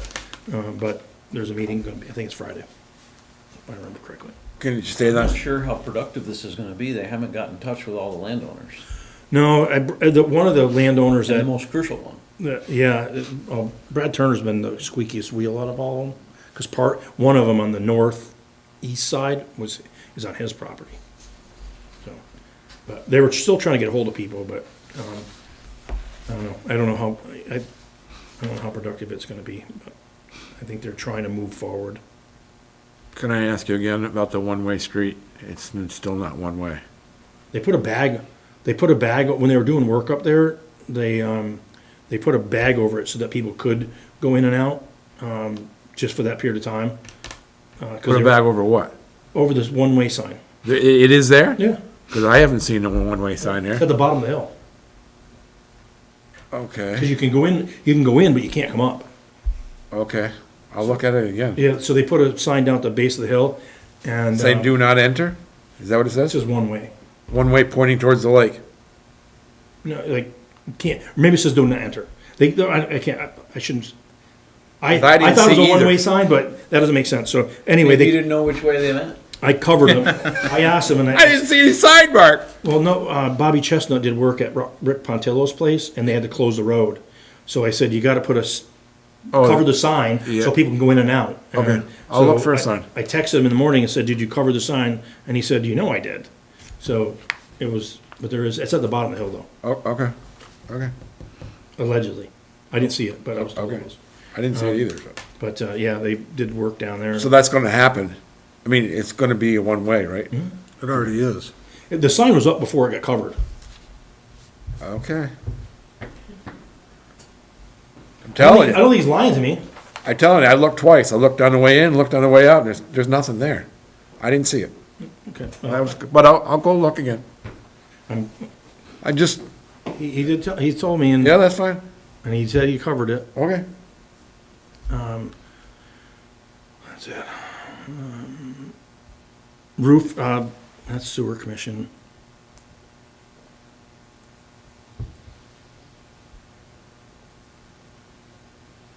Fire, in your packets, there's the grant for the wildland fire gear. So Heath attended the webinar today. It does go through SAM's now, so you have to have a SAM's account for government purposes. We do. And so everything's gonna go through that, but they lifted the restriction, so it doesn't have to all come out of DOD, Department of Defense, Department of War's list. So he called me today and said, I'll send you, they're gonna get some bladders for the packs. And they had to get some hose, one other thing, but, so he's gonna, and gear. He's gonna get me sizes for the gear. So that grant's, it's a match, and it comes out of the fire wardens, the prevention of forest fire budget. And in the past, I've asked the select board to carry it over, so he had more money. So in 1 year, he's at $1,900. So, they're gonna order some more gear, because going to wildland fires and structural gear is not cool. But they've got a lot of stuff now, but they're gonna replace some things and using that grant. And it's a 50% match. So, did the work at the beach with the camera systems. That's done. And there was some more work that needed to be done to pick up the place, because I went up there and there was things laying around that needed to be picked up. So Martha and Ken, but they couldn't get into the snack bar either. The door, the lock mechanism failed, so they had to get that replaced too.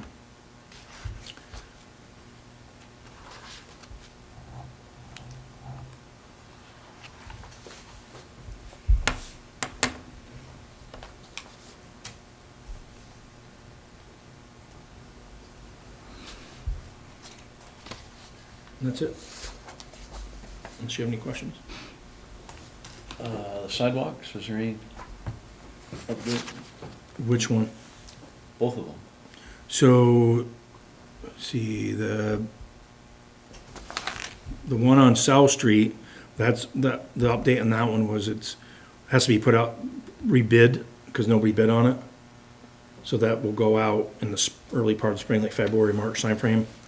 And then the other one, I'm still laxed on getting the advanced or the extended scope on that. So it's on my calendar for tomorrow. It was on my calendar for today, but I didn't realize it was a holiday. And I met with our attorney and Champlain Construction and Fuss and O'Neill, and I'd like to talk to the select board in executive session when we go into on contracts, of what transpired with that meeting that we had. And that was it for sidewalks.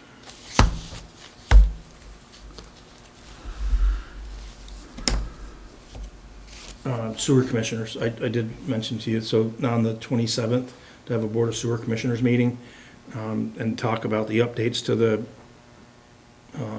ordinance, the grinder pumps, and how to maybe handle that going forward, and the assessment of our sewer collection system,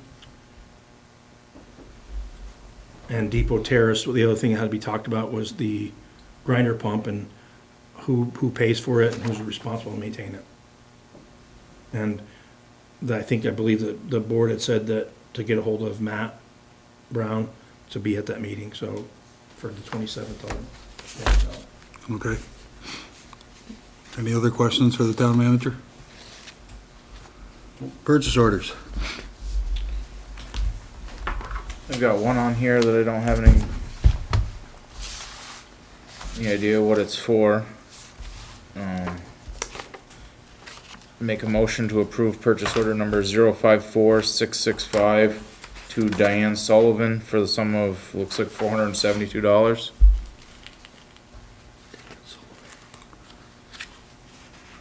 That one's not ringing the bell. I've got a check warrant for that too. That was not on the cover sheet, No. but we all got a copy of this warrant in our packet as It's in well. there? And I have the, Oh, there's a sheet that says move with dance eccentrics, Oh, it must have been the, 472. I understand why we have a check warrant, but I don't understand why we have the purchase order, because that's within your threshold of authority. I would, Penny's wasn't there on Friday and I wasn't there on Why Thursday. don't you let me so- have that one back, Rob? We'll take no action on that one. Okay. Scratch that one then. Do you want us to approve the warrant in case you decide to approve the, Yeah, I'm assuming I'll end Purchase up order? approving that, so. so we'll take action on this warrant when we do the rest of the warrants. If that makes any sense. We can Yeah. approve the warrant conditional upon the town manager approving the Correct. purchase order. Make a motion to approve purchase order number 054341 to Champlain Valley Equipment for $2,564.64 for the wood chipper diagnosis. Second. Any discussion? All in favor? Aye. Aye. Aye. Aye. Make a motion to approve purchase order number 054342 to Brown's Quarried Stone for the sum of $2,728, and that was for ditching on East Hubbardton Road and for Moscow Road work. I got something Second. different, you guys. I got a different. It said police department annual winter tire purchase. I was like, we're buying those from Brown's Quarry now? What is that all about? I assume that, well, I looked at the actual purchase order for that, and Yeah. that's not what it says on the purchase order either, so He just. I think that somebody just kinda goofed on the cover sheet. So just cross that off? They didn't even spell police right. Agreed. I wouldn't ignore it, because we have a purchase order and an invoice from Brown's Quarried Slate, Yes, right. And the purchase order is correct, so. and the purchase order is correct, so I'm gonna, do I have a second? Second. All in favor? Aye. Aye.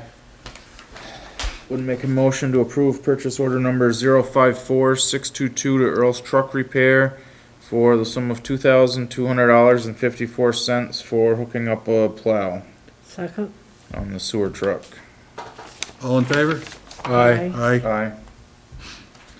Make a motion to approve purchase order number 054664 to Advanced Pavement for the sum of $4,512.50 for line striping. Second. Okay, just to be aware, that was line striping, crack sealing, and seal coating. The seal, that's why we're not paying the whole bill. Seal coating won't be done till the spring. All in favor? Aye. Aye. Make a motion to approve purchase order number 054671 to TW Ferguson Corp. for the sum of $2,672, and that was for culverts on East Crystal Haven. Second. All in favor? Aye. Aye. Aye. So, would you make a motion to approve this warrant condition upon the town manager approving the purchase order? So just the warrant number and the amount. So- Okay. I'm struggling here a little bit, but make a motion, we approve warrant number 9362 for the sum of $472 on the condition that the town manager approves The purchase order. the purchase. That's sufficient. Yeah, Second it. All in favor? Aye. Aye. So when we approve warrants, I'll pass this around. That goes with that purchase order that we don't need to I know approve. it's a moot point, but it really burns me that we got a bill for $2,600 on that wood chipper. It would seem to me if you started it up and it was blowing oil, you'd do a compression test and call the owner up and say, hey, you owe $200 and the compression test indicates it needs a rebuilt motor. Instead of tearing it all apart and then looking in there, right, Mark? Yeah. That's why they make those tools. Yeah, that's correct. Yeah, I don't think they did it. I think they sent it out. They took the whole motor out of it and then took it Yeah. apart. Yeah. It's like, geez, the compression gage's been around for 100 years. Pretty simple. And I think they put it all back together, And too. they Yeah. put it all back They together. paid a mechanic to put it all back together. Oh, you're gonna junk it? Yeah, we'll put another 10 hours in it. I didn't quite follow why they put it back together. Yeah. Did they And put we it back got- in the wood chipper, Mike, too? Do you know? Did they put it back in the machine itself? I was told Evan told me that they put it all back together. 'Cause I said, And the guy that diagnosed it wasn't there anymore. yeah, Oh, God. So he said, seems hard to believe the chain of events that followed that machine. thought we could sort of replace a motor on something too. I don't know about, anything about wood chippers. Yeah, you could have replaced it, you could have knocked it out and put one piston in it. I was thinking like, if it was gonna cost a lot of money to rebuild this thing or send it out, or like, we could have bought a used motor maybe, I don't know. I was thinking if we spent $3,000 almost on that, we probably could have bought a used motor somewhere and put into it. Yeah. Well, this board is not gonna change that No, motor no. now, so let's move on. I think we Warrants? just need to watch more when we send stuff out, that we make sure we don't get in too far with diagnostics. If it's, if the thing's puking oil out and it needs an engine, then let's not go any further than that until we decide if we wanna spend the money or not. We'll talk to the folks up at the garage. Yeah. At some point, you gotta look and say, well, we know this is serious. Alright, and make a motion to approve warrant, you want me to do them all at once? Yes. Warrant number 1013R for the sum of $46,344.45. Warrant number 1002 for the sum of $52,616.97. Warrant number 1010 for the sum of $30,882.03.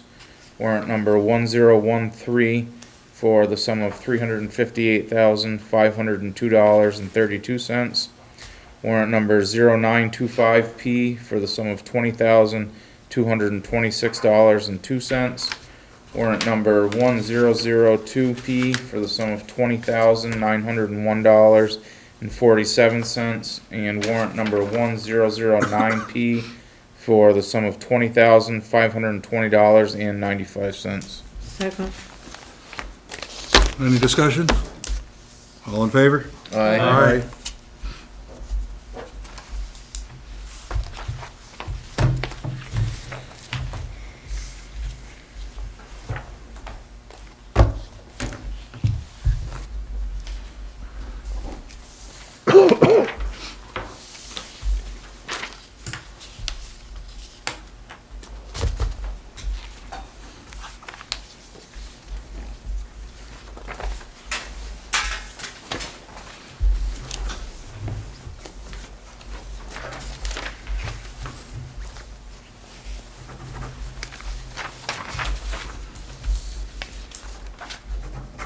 Who bought the house on the corner of Main Street and South Street that's doing such a nice job putting a foundation under that barn? People from out of state, I can tell you that. I can't remember the name, but they're from New Jersey.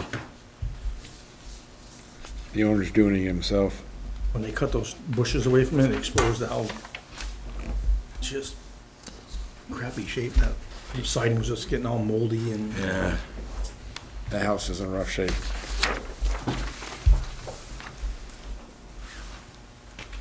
It'd be nice if they brought it back, boy, it's It was a beautiful house inside. It's got an unbelievable curved staircase, Thomas Dake staircase going upstairs, you Oh, know. wow.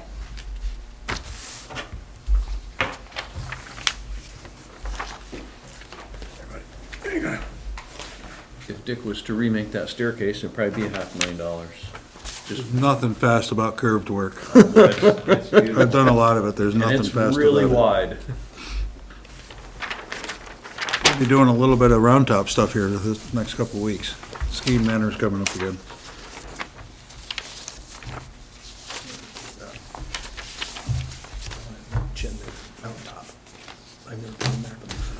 But round top's pretty easy because that's flat. And the guy that. When it's curved both ways, that's when it gets tricky. Yeah, yeah. McGee lives up in Chittenden, Middle Road, and like,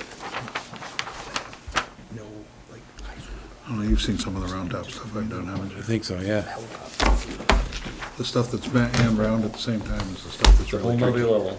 And round. Because then it's only square in one place, top dead center. Oh, It's the only Jesus. place that's square. Everything else is all trapezoids. Even talking about it. There's nothing fast about doing that work. I haven't done any three-dimensional work in a while. It's been a couple of years. Oh, my goodness. Everything I've done recently has only been around one way.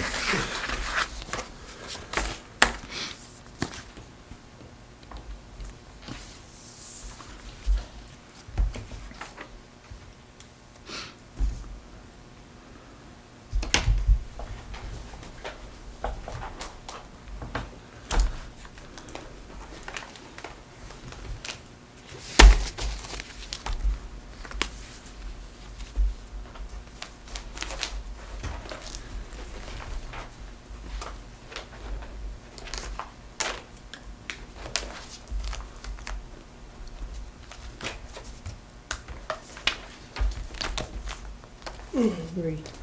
Yeah. When are you leaving for Maine? Mhm. When are you leaving for Maine? Wednesday. Only for 3 days, but Just to go up there and have a lobster and come back? several lobsters probably. I have to bring a lot of money for them too, they're not Count those, cheap make up sure I there. got 7. 7? Sure. Yes, well, I'm Well, it's in a the nice process time of of getting year. it all organized. Crowds is all gone. We always go early in May and late in Seem to have October. lost a paper clip here. Oh, well. Sounds like fun. Excuse me.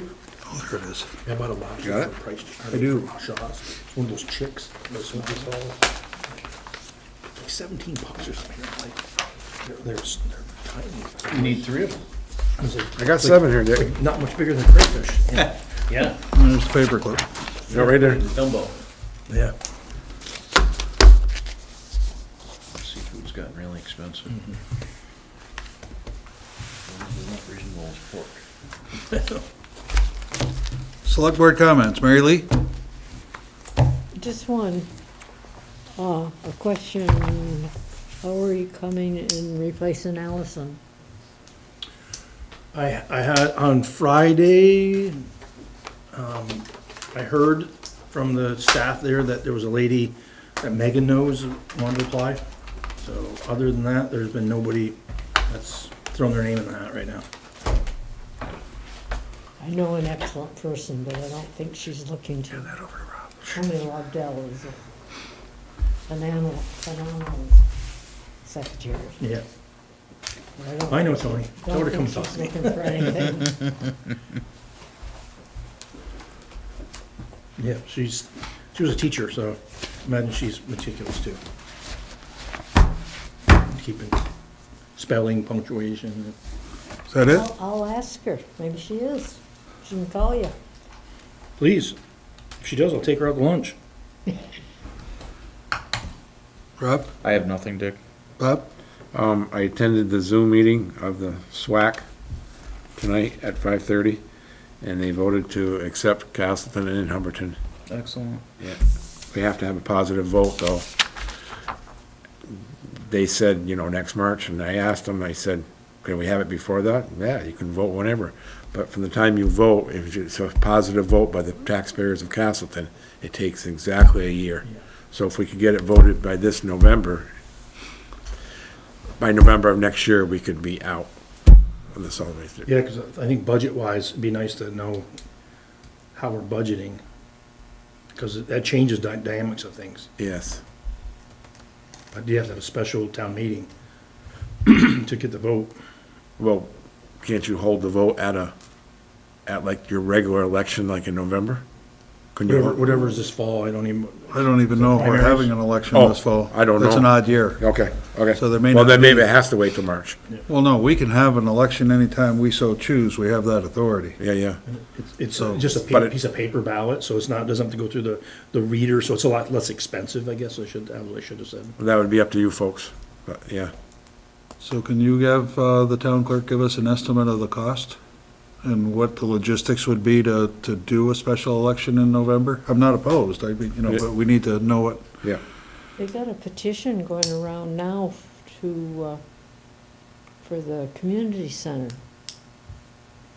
Is that for next March, or is it for November? Well, I haven't seen that one.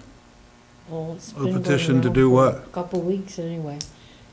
Has something to do with their, status as a nonprofit. They have to do that every now and then, right? Every Yeah, 3 years, so- 5 years? It's like, For I so know, many years. yeah, like the Hubbardton, or the Grange had to do Grange, something. yep. That probably won't warrant a need for a special election. That's probably something we can do on town meeting day, I would presume. There was allegedly there was one going around to stop the UDR. I I talked to the person that was one of the ones heading it up, and they didn't know if they were gonna make the timeline, but I haven't seen it going around, so. So I the haven't seen it. 60 days would be already up, right? Yeah, No, they had 44 days, according to NEDRA, for that petition. The 60 days was the whole process, but they had to have a petition in by 44 days, and that, I believe that was the end of this past week. I was gonna say that time is probably already passed. Also at that meeting, their per capita is going up 9 cents. It's going up from $5.25 per person to $5.34. Ours, we went down by 400 people, so that saved some money there. Exactly. We would pay them a total of just under 23,000 for the year That's about what we pay in surcharges. at the transfer station. Yeah. Not including with Yeah, the not private, everything. yeah, yeah. Yeah, you're paying 53 to 57,000, according to the numbers. I think that's it. Mark? I don't have anything. Nor do I. Action items, the only ones we got are the ones on Mike's list, right? Yep. You're already aware of those. And has everybody had the copy of the sewer ordinance, we're all working out the same version kind of thing? The last one you gave us. And that's the one that was on the website, so I didn't think that was We the, all decided we were gonna use that one, and that's the one that Christine printed and furnished everyone with a copy about 2 or 3 weeks ago. So that's the one, so that, we can all work out the same one. So do we need an executive session? please, for contracts. I move to find that premature general public knowledge regarding the contract matter at hand would put the board at a substantial disadvantage because of the sensitive nature of the contract negotiations.